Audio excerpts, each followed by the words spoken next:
Oh, we here. We gonna hop right up into this. We gonna hop right up in this one. Let go. Oh man. Oh man. You know what I gotta start doing on these? I gotta start like writing the keywords in like beforehand and stuff like that. But welcome to all. Let's go.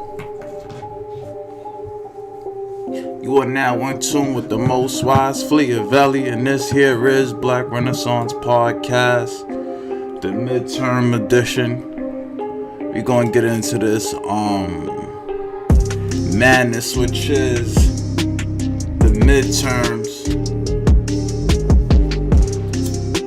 A lot of people don't know that in New York City they did some foul shit. They did some foul shit out here. We gonna get into it though.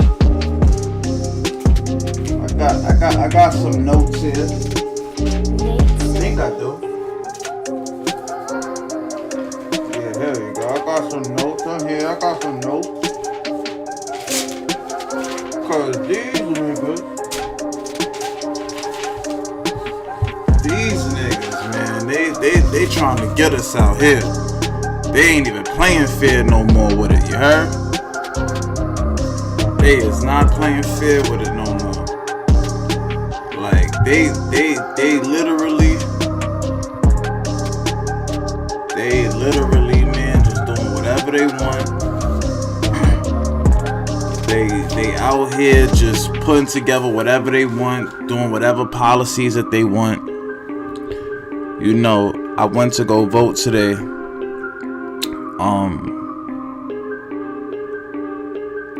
And it took me like an extra 40 minutes to vote. And you want to know why? Because they changed the location where we vote at. You know, I didn't even like, okay, right? So I go to vote and stuff like that, right? Let me see if I could, here we go right there. So I go to vote and all that. Let me see if I can make this bigger so you can see what the demographics is for the area in which is that. Okay, I'm sorry, that's the wrong district information. Here we go, District 14. So I'm in a district that AOC's in. I'm in that Alexandria Cortez district, which I would like to say is probably like the more high wealth Bronx district. You know, I would say District 15 would be the more poverty stricken district, more going into like the South Bronx and stuff like that. My side is more like, you know, Shore Haven, Throgs Neck, Morris Park. You know, I think they just added Hunts Point and stuff like that. But now Hunts Point is being like redesigned and stuff, redone up. And we have parts of like Queens in our district. You know, I never, you know, and this is the funny thing, right? Because I never really like actually looked at these districts to understand that this shit, half of my district is water. Like, you know, so District 14, it could almost look like the largest district in New York, but half of it is water. It's not even residents. You know what I'm saying? But what I didn't know, which is why they added 30-40 minutes to my voting process today. What I didn't know was that some gerrymandering had taken place earlier in the year. You know what I'm saying? Like, what I did not know was that some gerrymandering had taken place earlier in the year. You see, and this is where a lot, yo, listen, man, I'm telling y'all, yo. Okay, sorry about that. I had rollers. Shout out to my guy, Big Red.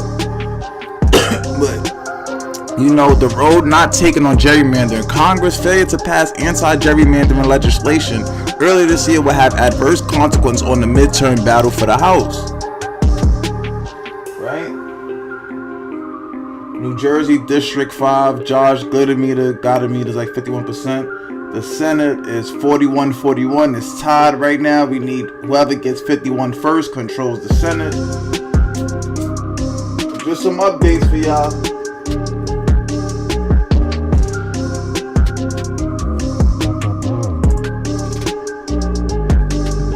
Jesus Christ, this shit mad loud. My fault. That nigga's like, nigga, I can't even hear you, dumbass. But yeah, so I'm in District 14, and you know, today it took me an extra like 30-40 minutes to vote. And you know, not to mention I got late fees inquired and added upon my you know, my rental service and stuff like that.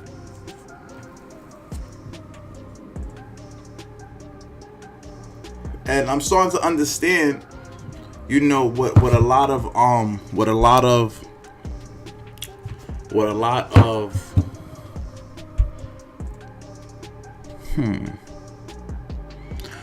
people speak on.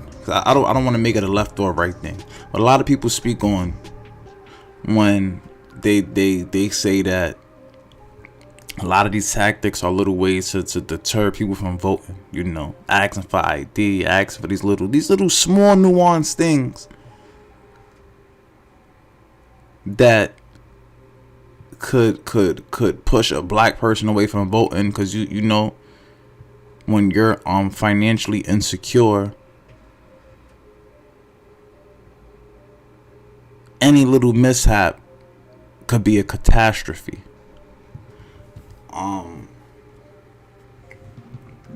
And today I almost feel as if, you know, damn, what if maybe I should not have voted? You know, I would have saved me $84.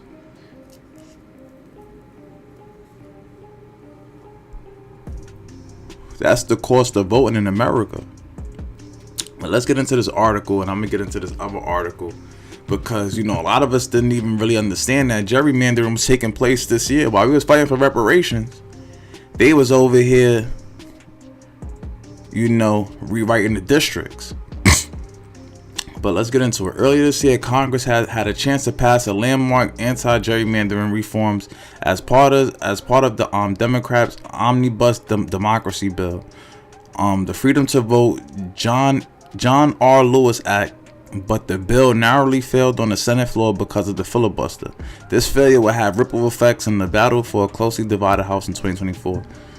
So, all right. So, Freedom to Vote, the John Lewis Act.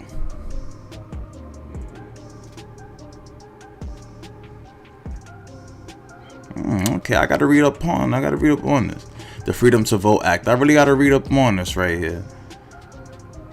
And American democracy is urging need to repair baseless allegations of voter fraud, prompting and insurrection of marches on the camera, led to a wave of new voting restrictions in states. The 2021 redistricting cycle, which is already underway, is almost certain to be marred by another round of extreme partisan gerrymandering that will distort dozens of congressional races, and our broken campaign finance system, increasingly dominated by a tiny group of major donors able to write checks for $100,000 or more, and by record levels of secret money from unknown sources. All of these long-standing problems and newer ones, like attacks on local election officials and other efforts to subvert the electoral process itself, harms all Americans, but they disproportionately impact, in too many cases, effectively target voters in communities of color.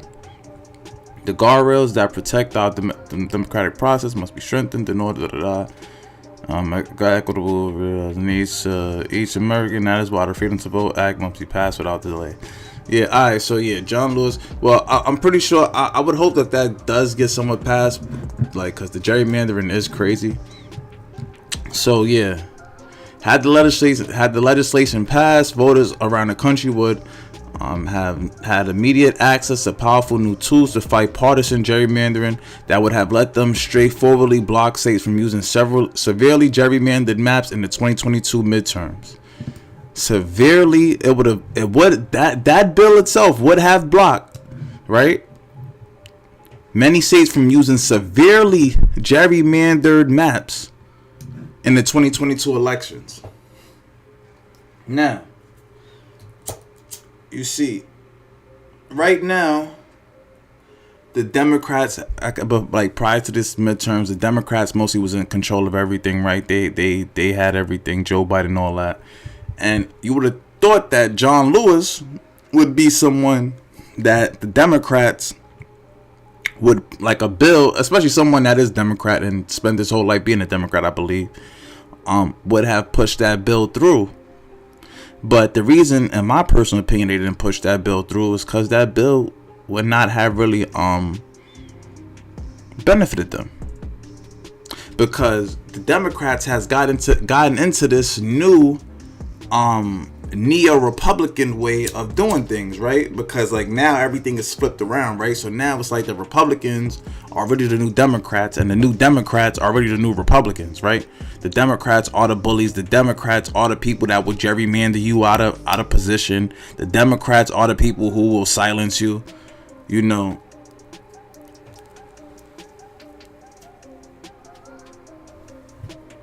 it's the Democrats who do all these things now. Are really the new Democrats, and the new Democrats are really the new Republicans, right? The Democrats are the bully. Like, that's really what it is.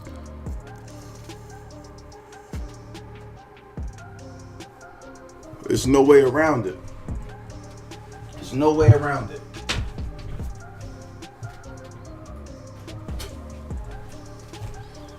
Like,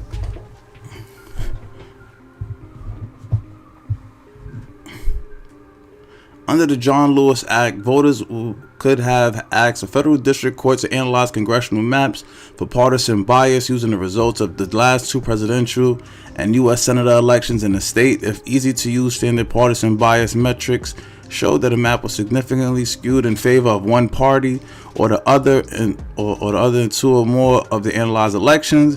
It would be presumed to be a partisan gerrymander and could not be used until and unless a state showed that it was not possible to draw a fairer map. See, this is something that's actually needed. These are laws that's actually needed, but the laws that's actually needed gets filibustered. They get delayed. They get not talked about. The news don't pick them up. And then, you know, black people like me don't figure it out until it's too motherfucking late. Until I go into the election and say, holy, what the fuck? Last year I came here. Now I gotta go all the way over there. Now I gotta go find parking. Now I gotta go do this. Now I gotta go do that. Now I gotta, like, what's this going on?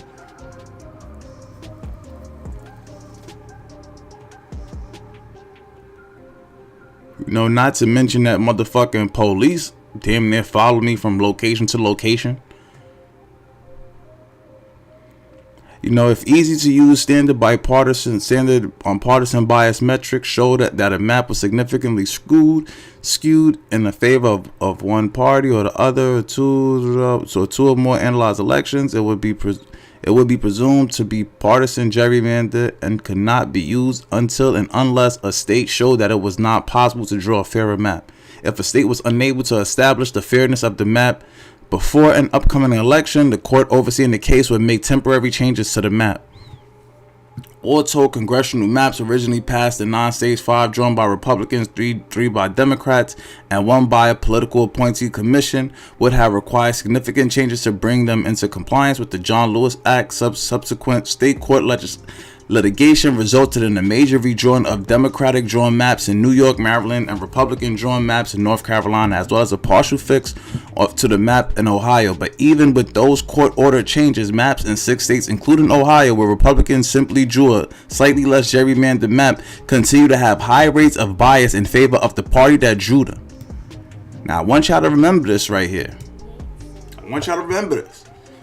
All told, congressional maps originally passed in 9 states, 5 drawn by Republicans, 3 by Democrats, and 1 politically appointed commission.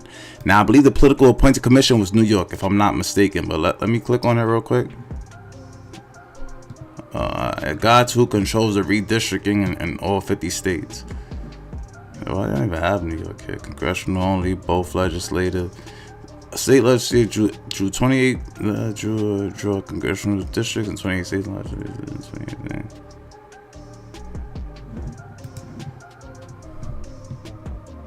Okay, here we go. Advisory bodies, both legislative and congressional maps in 7 states. Vermont had an advisory commission for legislative districts only. Both legislative and congressional districts. Independent commissions. Political appointee. Oh, okay, so the political appointee was not New York. But New York shit got fucked up though. Control of legislative redistricting 2021-2022. Let's see. Democrats control New York. Advisory bodies. Advisory bodies draw maps in Iowa, New Mexico, New York, Rhode Island, and Utah both, but maps can be overridden through the legislative process by Republicans in Iowa, Utah, and by Democrats in New Mexico. But see, the Democrats over here, they didn't really even redraw it, so. Alright, so this one is a little bit confusing. So I'm gonna get to this other article real quick. Hopefully it's still here. Hopefully it's still here. Is it right here? Let me see something. I may have let's see something. I may have went too far. Let's see. Let me see. The road not taken on gerrymandering. That's that. Freedom to vote. Let's see. Let's see something. Let me see. Was it this one? Oh, here we go. Here we go. Perfect. There we go. What went wrong with New York's redistricting? Now, you know, we have this. We had a nice election up here for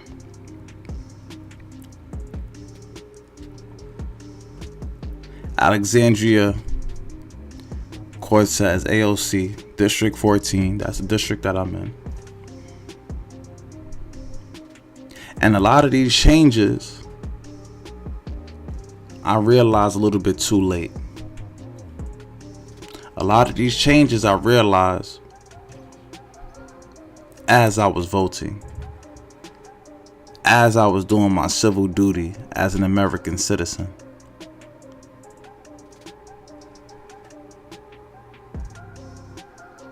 You know, it's insane. It's truly insane how much of this government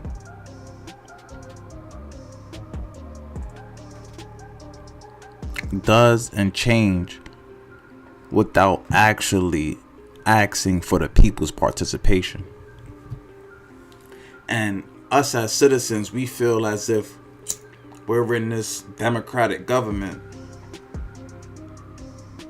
that make these changes in laws at the drop of a dime.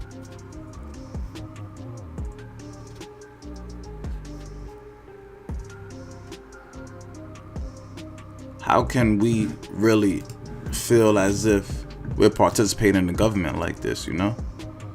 But let's get into it. What went wrong? The process of drawing new voting maps was a mess, but don't blame courts. The latest round of redistricting in New York State was a mess, with courts throwing out the maps passing by legislature, followed by a rush process to get court-drawn maps in places in time for a delayed primary. In the end, the maps adopted by the courts are among the most competitive and politically balanced in the nation. Bullshit. New York is one of the only handful of states where competition increased rather than decreased after redistricting. But the treatment of some communities, especially in New York City, and the lack of time to have a robust participatory process for input of the new maps left many dissatisfied, and it wasn't supposed to be this way. So you gotta watch how people like write these stories and stuff like that, because they cover them in like this little pro liberal way and stuff like that, because nobody ever wants to condemn the liberals, right? Most of these, like, you know, thought leaders or whatever the case may be that get the most publicity, they're usually left leaning, or they're easy on the left, because most news institutions are leftist.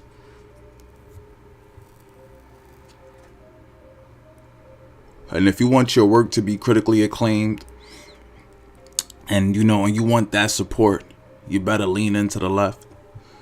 You know, if you don't want your life to be a living hell, you better lean into the left.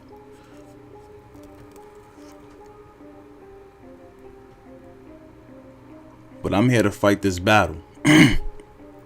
In 2014, one of Governor Andrew Cuomo's signature accomplishments was the passage of the constitutional amendment that changed the way that the state's political maps are drawn. Instead of legislator drawing maps, a bipartisan advisory commission would draw maps in the first instance for consideration by the legislator. The amendment also was, for the first time, created legally enforceable protections in state law against partisan gerrymandering. At the time, Cuomo boasted that the amendment would permanently reform the redistricting process in New York to once and for all end self-interested partisan gerrymandering. So Cuomo introduced this thing in 2014, you know, to kind of put an end to the gerrymandering, right? Because they kind of label gerrymandering as this Republican thing, right? Like, okay, Republicans gerrymander, they redraw the district lines, you know, to make it hard for Democrats to vote and stuff like that, and put themselves in this favorable position. But that may be the case in some red states, but I live in New York City, and in New York City, the Dems redrew these lines to better serve their position, and AOC specifically redrew these lines, right? She leaned in heavily to redraw her lines and stuff like that to make sure that she got a victory against Tina Forte, who was opposing two major things, right?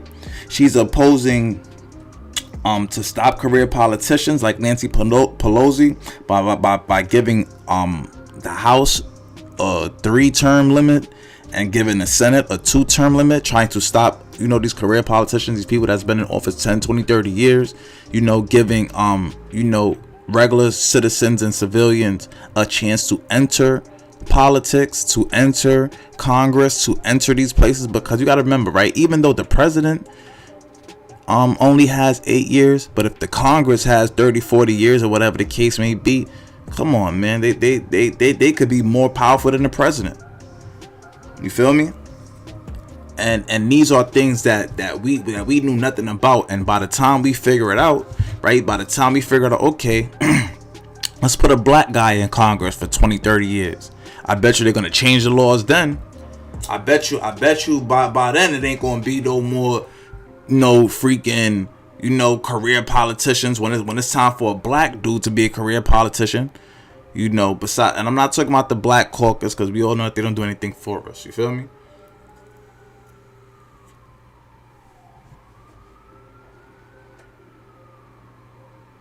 We got 188 Republicans, you know, in there.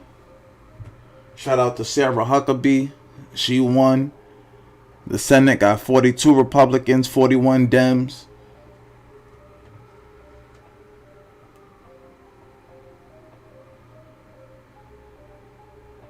Arizona, it's looking like the Arizona Senate went Democrat. But let's get back into this right here. This article. New York's experience contrasts with that of states with more robust reforms like the California and Michigan, where maps passed on a bipartisan basis unanimously in California and were upheld by courts. Here's a look at 3 reasons why New York process produced less than optimal results. In 2014, New York reforms did not create a truly independent redistricting process. So now they're trying to say that Cuomo little law, whatever, wasn't the most ideal. It wasn't the greatest. Ultimately, Most of the problems with how New York's redistricting played out lie within the designs of the 2014 reforms. Despite being described in New York law as independent, that changes in reality resulted in a process that remains far more open to political manipulation and is far less independent than those states that adopted more comprehensive reforms. See, it's a lot of wordplay that goes into these things, right? So Cuomo labels it as this independent thing, but no, actually it's dependent on a whole bunch of other government forms of body, leaving the powers in other people's hands, and it's just one big trick bag. You feel me? It's one big trick bag.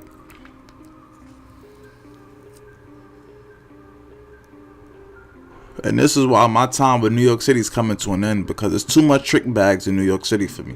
I want to go somewhere where I could prosper. I want to go somewhere where I could be me. I want to go somewhere where I can be wealthy and healthy, where I could raise a family, where we could own a home. I'm tired of living in apartments with rats and roaches and mice and immigrants. I am sick and tired of living like this. You know, and this election has sickened me even more.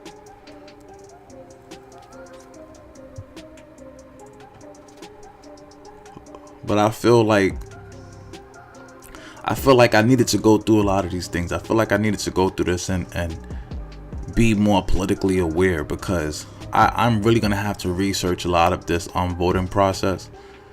You know, I'm not one of those people like Tariq Nasheed, oh, don't vote. Nah.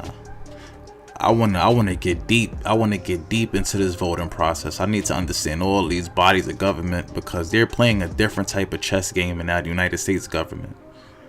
You know, they say bureaucracy moves slow. Well, guess what? We're gonna have to figure this shit out.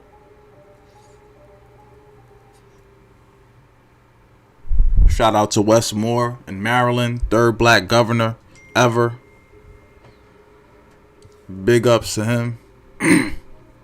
Well, let's get back to the article. In California, for example, applicants to serve for the Redistricting Commission are vetted by a neutral body and subject to strong conflict of interest rules to ensure that the commission members are not too closely tied to the political process or elected officials.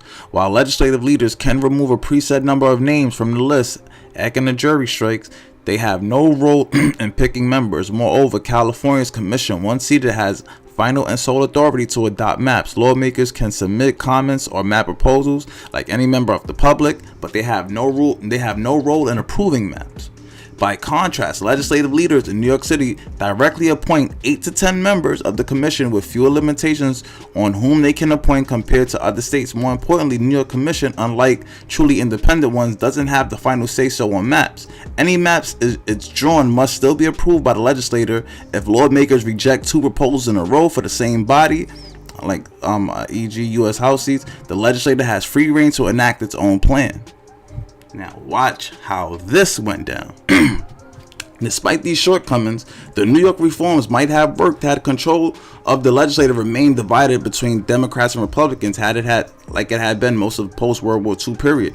In a divided government scenario with Democrats in control of the state assembly and Republicans with the Democrats in control of the state assembly and the Republicans the state senate, both parties had strong incentives to compromise, since neither could pass a map on their own. An alternative was the lesser option of having a court draw the map. Courts in general draw fair maps, but as New York experience shows, they sometimes make unforeseen changes that create heartburn. And by 2021, however, New York's government was no longer divided. Instead, political shifts meant the Democrats had held an unexpected supermajority in both houses going into the redistricting cycle. Gone was the need to compromise with Republicans. If Democrats simply voted down commission proposals, they would have had free hand to enact their own gerrymandered maps. The potential for government gerrymandering in turn created an incentive for Republican appointees in the commission to deadlock the process. Having no proposals for the legislature to vote down would throw responsibility for map drawing to the courts, an option that suddenly looked much better for Republicans once compromise was off the table. And deadlock is exactly what happened. Democrats tried to end run the deadlock by passing a law allowing the legislature to redistrict in the event the commission failed to complete its work, but the courts found the law was contrary to the 2014 reforms. In short, a process designed with the assumption of a divided government proved ill-suited for a world of a single-party control. Translation, right? All that bullshit. Translation. So, basically, Democrats motherfucking fucked up, you feel me? You know, Democrats, they could have drew up some type of map.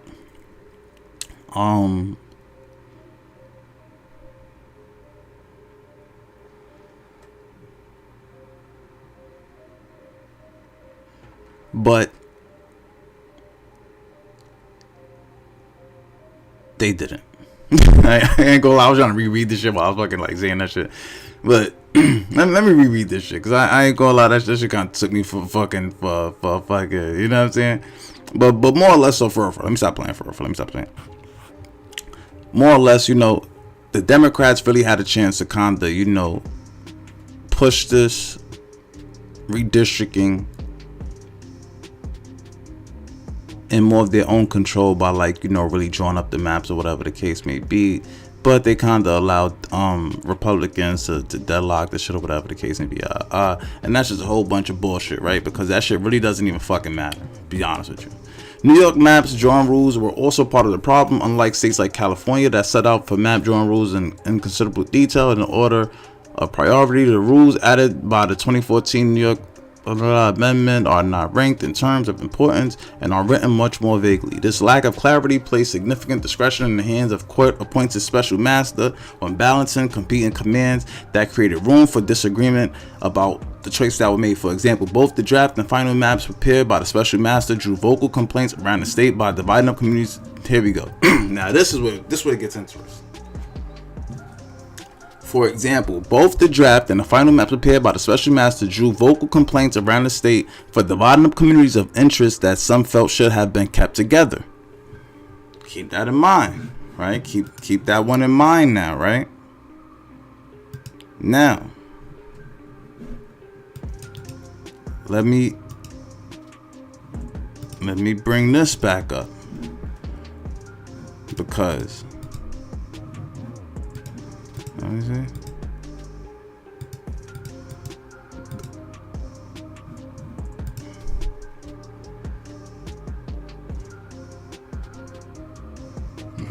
Now, remember, any map it draws must still be approved by the legislature. And if the lawmakers reject two proposals in a row for that same body, the legislature has free reign to enact its own plan.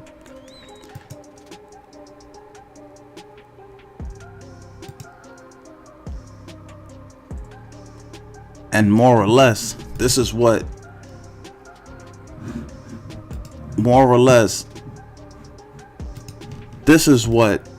the Dems kinda let these people do, and they drew like this weird ass map that was just all fucked up. However, although the 20 require a map drawer consider communities of interest, and mind, they don't even know what the fuck community of interest is. They do not define what constitutes a legitimate community of interest.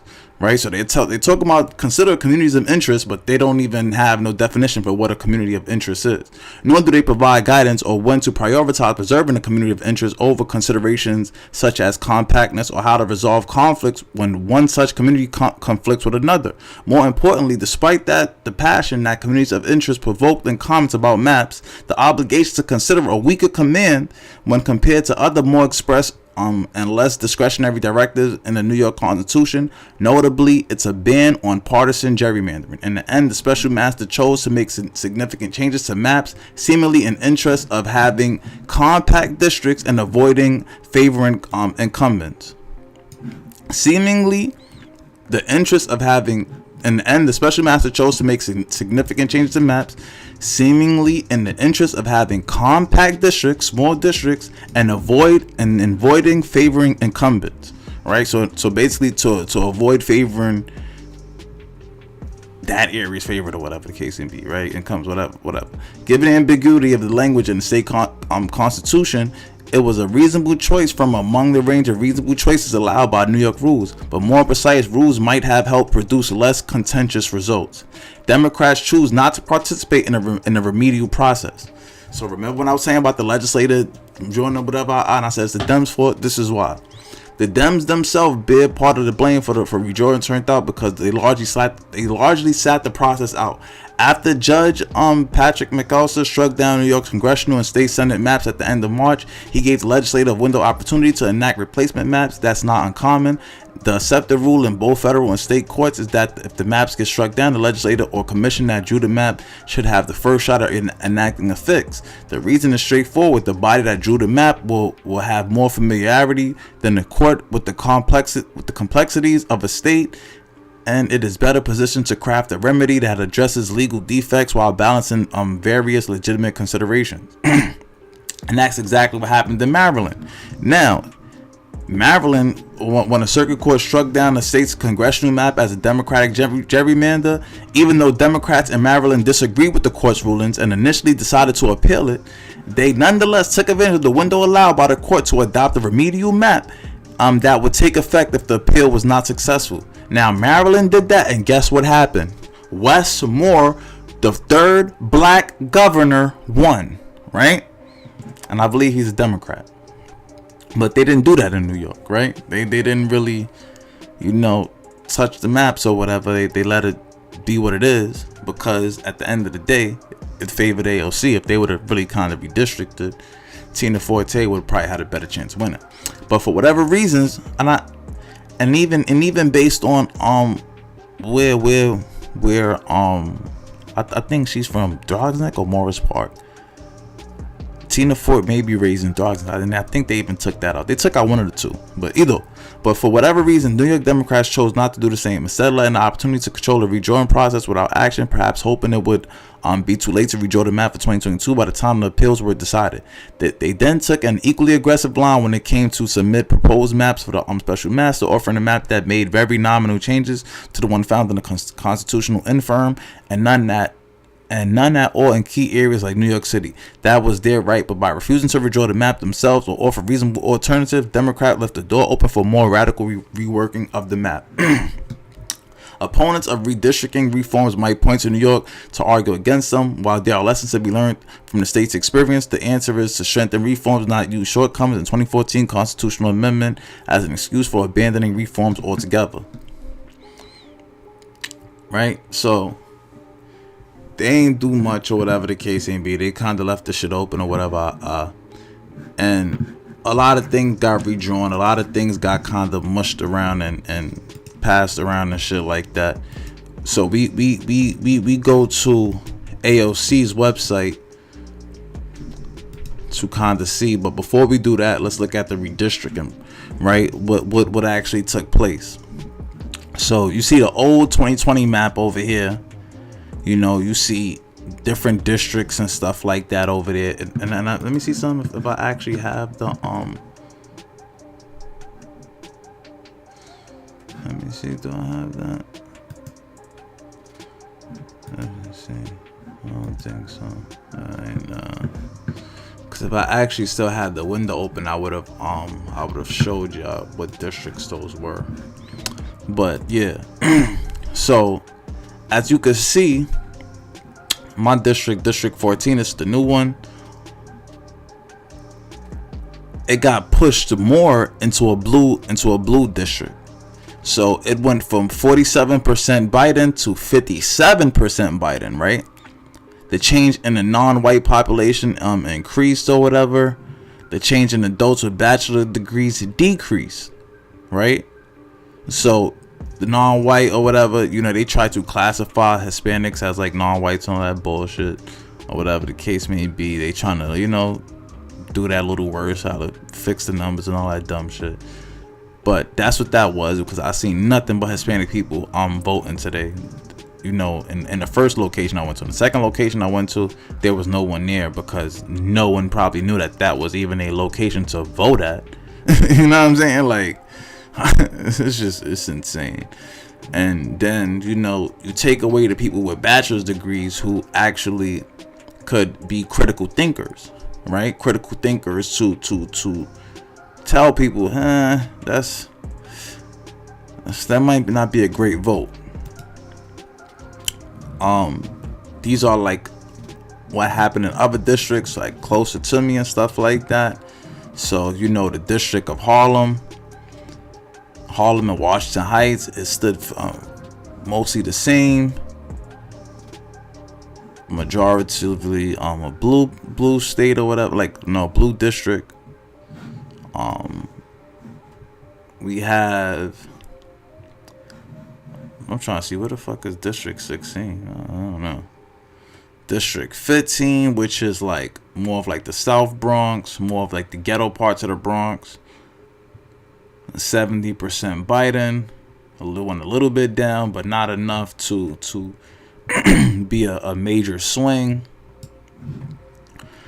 District 11, I believe District 11 is more down, but like District 12 and District 10, blue. Even District 10, they flipped. They done flipped South Manhattan from Republican to heavy on a Democrat. Jesus Christ, man. Telling y'all, man.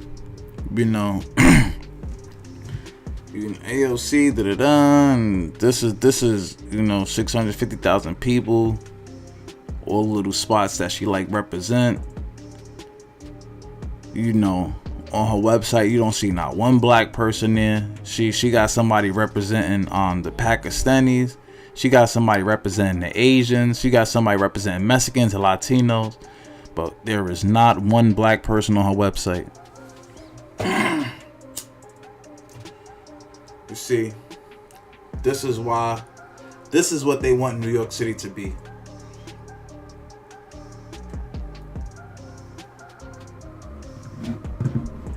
Black men, we have lost New York City.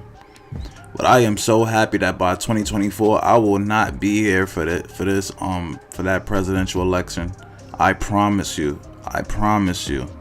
I will not be a resident of New York City by the 2024 election. I am completely done with this state. The state has showed me everything that they needed to show me. They have given me their ass to kiss. And I'm good, man. I'm good. You know, I voted for the other guy, the Ludwin guy and stuff like that. I forgot his name. I think that's his name.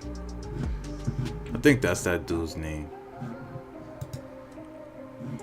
I hope that's his name.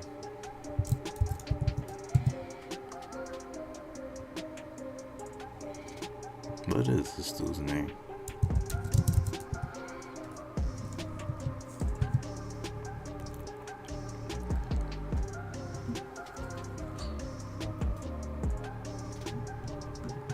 Yeah, so it was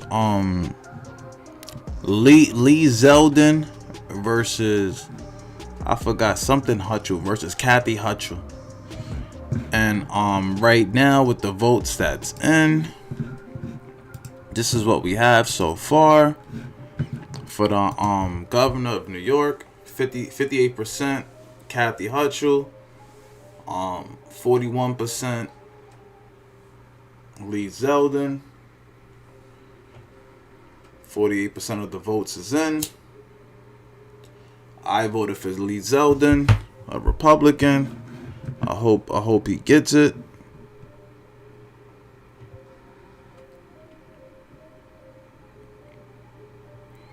Damn, they got in the Bronx, they got him at 77% for her.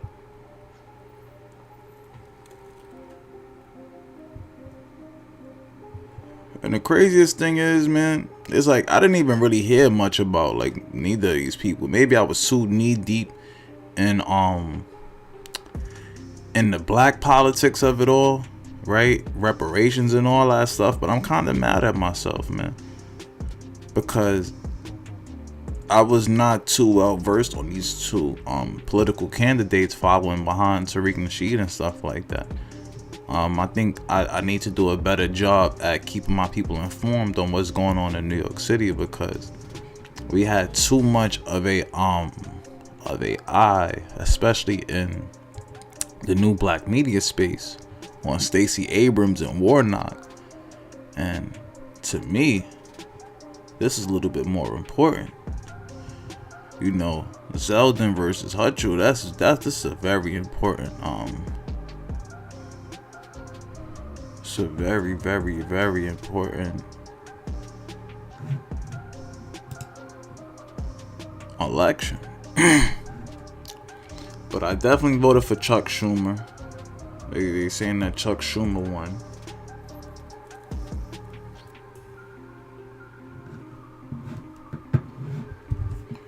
Okay, so I guess I can't read any further with that.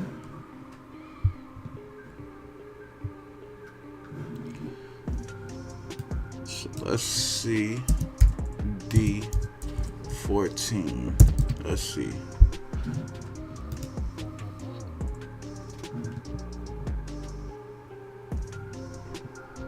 %74% of the votes is in.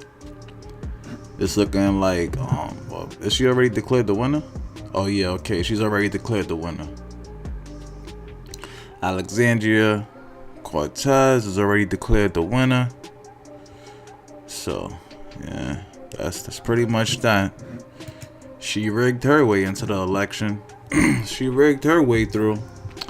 But I guess that's pretty much is what it is for New York so far. We got AOC for District 14, which is my district. And then we have this right here. This is pretty close. This is pretty close.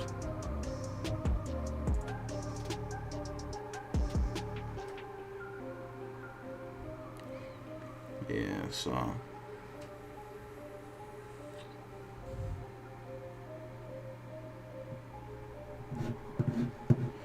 you know, it is what it is, man.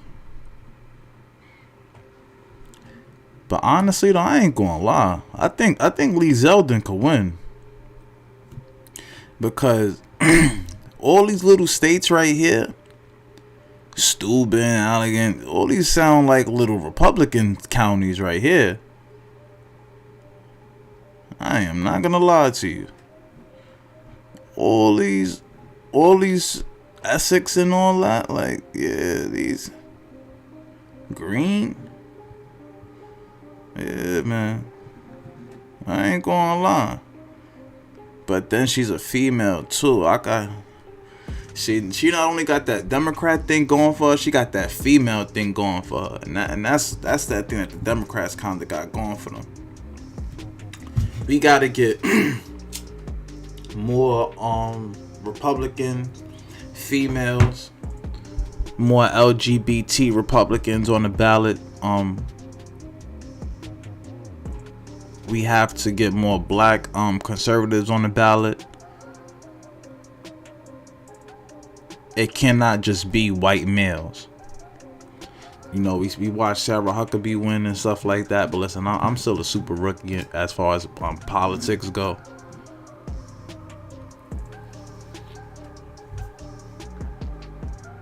So take that with a grain of salt. This like getting the news from your weed man. You know what I'm saying? It's like getting politics from your weed man, man. It is what it is. Damn, they both increased by 0.1. Tell me, this won't be a tough race, but I feel as if Lee Zeldin was a girl, he would have the lead. That's the only thing that's getting Kathy Huckle over him right now.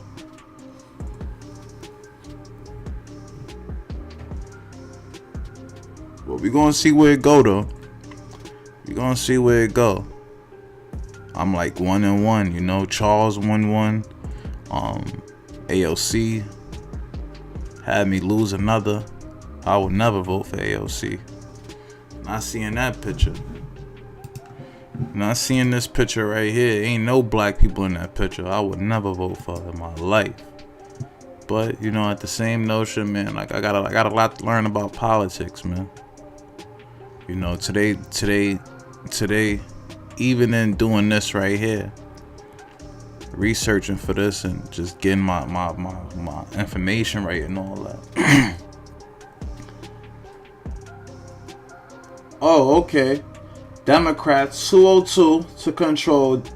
I mean, Democrats has got 173, and Republicans got 203. We only need 218 to control the House, so we doing good on that end.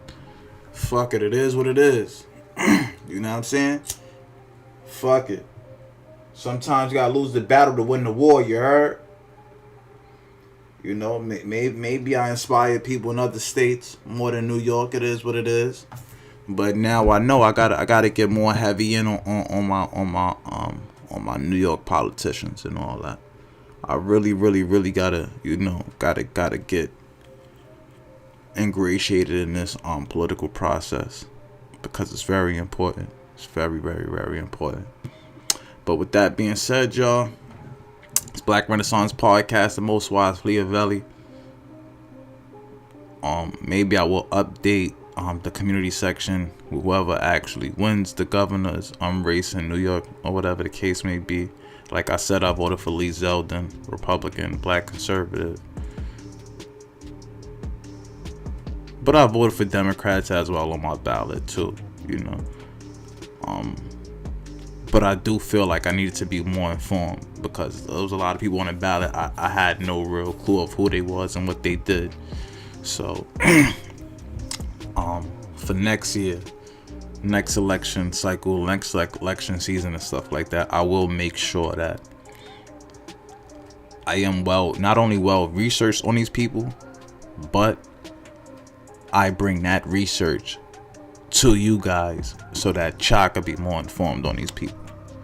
Because Black Renaissance Podcast, we're still learning, we're still growing. We will be here. This is something that I'm very much interested in doing. 51% of the votes is in. It's looking like it's a very close race. But Lee Zeldin's gonna need a really big flip to get this to go in his direction. See, Lee Zeldin, I told y'all, Allegheny voted mostly Lee Zeldin, but the thing is, they don't have enough votes to get him where he needs to be. Right? Oh, there we go. Okay. Okay. All right. Perfect. All right. So Kathy just lost 1.1. And Lee, he just gained 1.1. I'm telling you, I told y'all, all these is gonna be reds right here. All these gonna be reds. All of these gonna be reds right here. All of these gonna be reds. All of these. And all of them is reds. But is there enough? Is there enough votes remaining, right?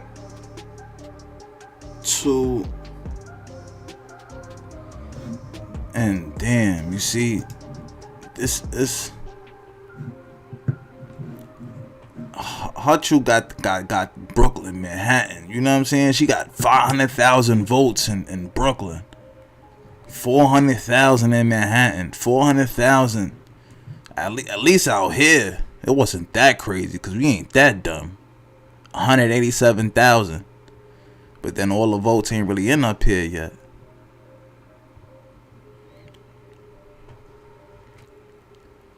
See, but all these other little small counties though, Zeldin got it. He got all these other small counties. He just does not have. He just does not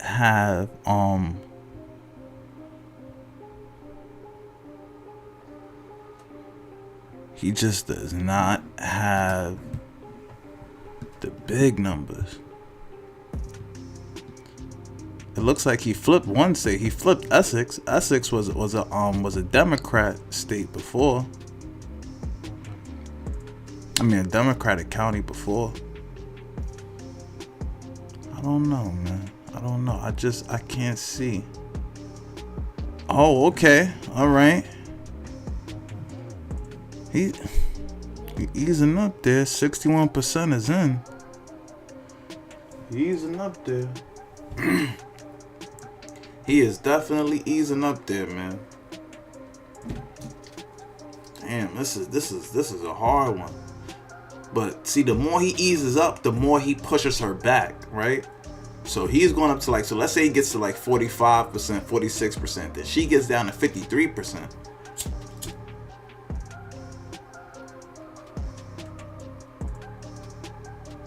You know, Republicans, we got to do a better job at those early voting too as well, because a lot of her boost is coming from early voting.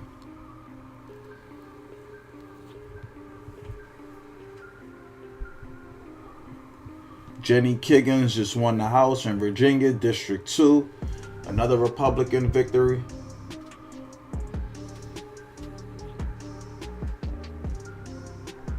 Another point 2 for Lee Zeldin.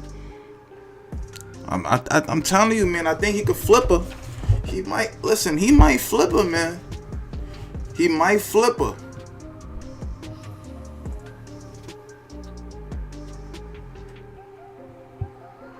Lee Zeldin might flip her, man. You know, I'm telling you, all you see is plus for the boy.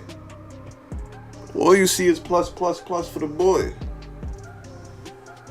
Like, if anybody could flip it, if anybody could flip the situation right now, it would have to be Lee.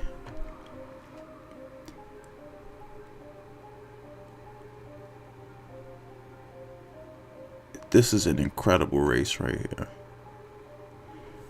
You know, I almost want to. Wow. Oh, okay. So now, Hutchell got a little victory that she needed. But while they going into that, I actually want to speak to this real quick. Real quick. They're saying it's a crypto collapse, right? Why is Bitcoin and Ethereum crashing? And I wanted to kind of go over this. Well, the largest cryptocurrencies, Bitcoin and Ethereum, are crashing Tuesday afternoon as FTT, native exchange collapses. As FTT, the native token of cryptocurrency exchange FTX collapses. What happened? Speculation surrounding FTX started last week following reports that a significant portion of Alameda's research balance sheet consisted of FTT. Alameda is FTX CEO, saying being a free trading firm. The crypto market has since grown concerned about FTX liquidity. FTX native token began facing significant selling pressure after Binance CEO Changpeng Zhao said he would offload his FTT holdings on FTX. I don't know what any of this shit means. Zhao knows that he plans to liquidate his holdings over recent revelations that have come to light, saying that he wouldn't support people who lobby against other industry players behind their backs. Things have come full circle, and FTX first and last investors are the same.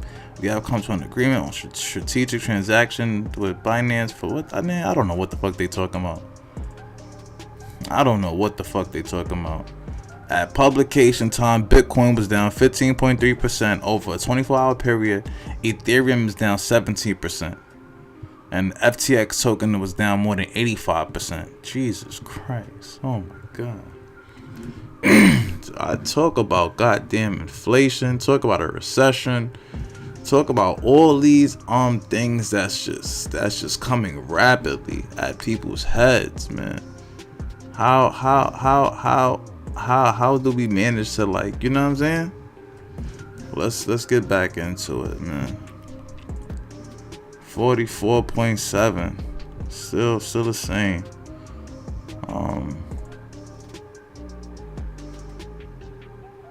This shit right here is like some motherfucking this shit like watching the motherfucking casino or something, man. I see how, you know, the middle America folks get addicted to politics and all that. I'm over here at the edge of my goddamn seat like, nigga, was my little late fee worth it?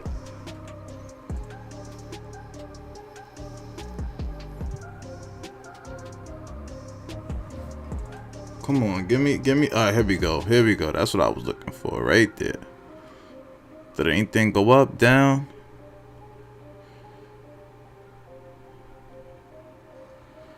Man, you know what? We gonna have to wait. Whoever win this, I'll let y'all know tomorrow, man. It is what it is.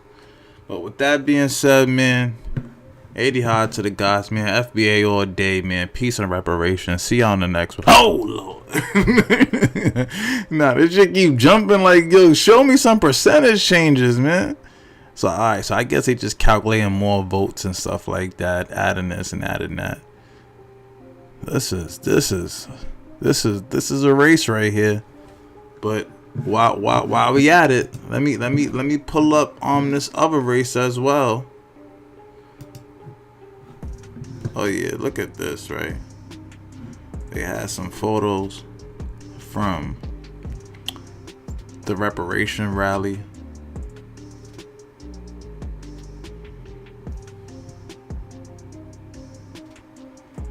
That's amazing, right? Look at all these foundational Black Americans right here. It's amazing. Beautiful, beautiful right here, man. Beautiful. It's beautiful right there.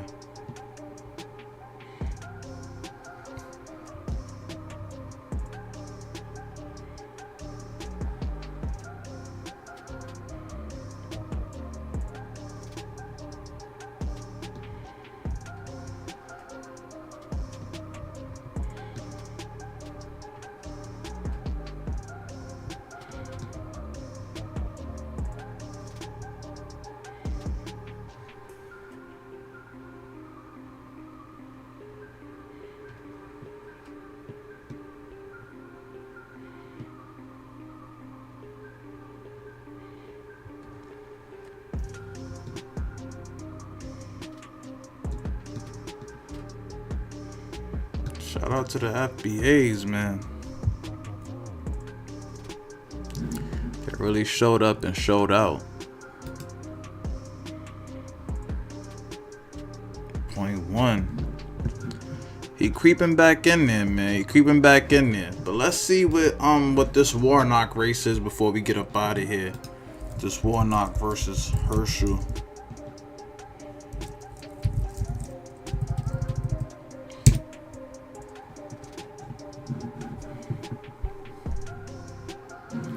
Oh, they still both at 49%.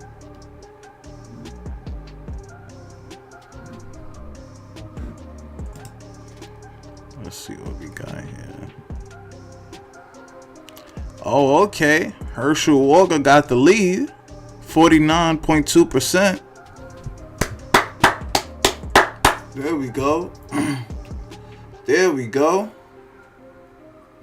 There we go. You know, I just want to applaud all my Black conservatives, you know what I'm saying? Doing a good job out here in these streets. Flipping these elections and all that, getting us in the lead. Speaking truth to power.